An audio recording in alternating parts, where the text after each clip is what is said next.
Hi, Pete Wargent here from Next Level Wealth in the office in Brisbane today. And today I'm going to talk about, well, you can see what I'm going to talk about because I've written it on the whiteboard, lagging and leading indicators.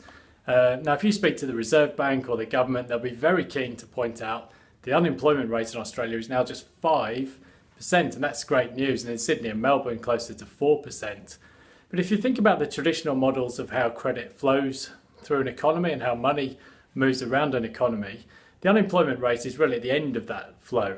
So as demand rises in the economy, businesses might look to invest some capital expenditure, and eventually they'll look to hire staff to supply goods and services into the economy, and that's when the unemployment rate tends to fall.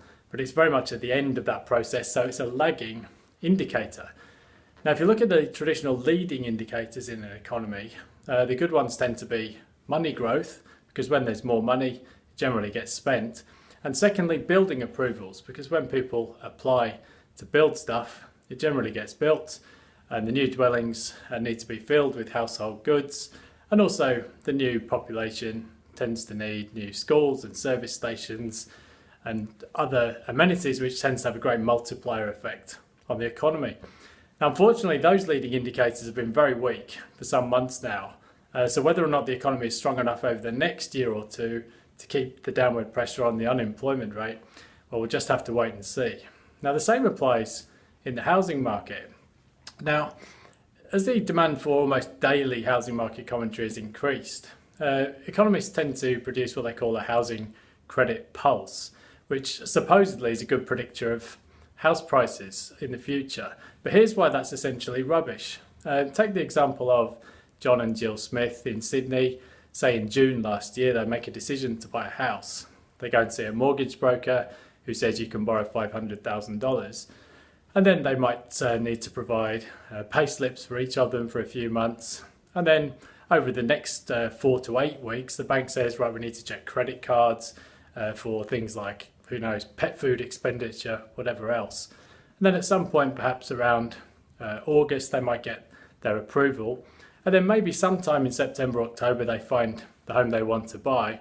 And after maybe another 6 weeks, perhaps towards the end of the year, they finally settle on that home and housing credit changes. Now, those figures don't even get reported until this year.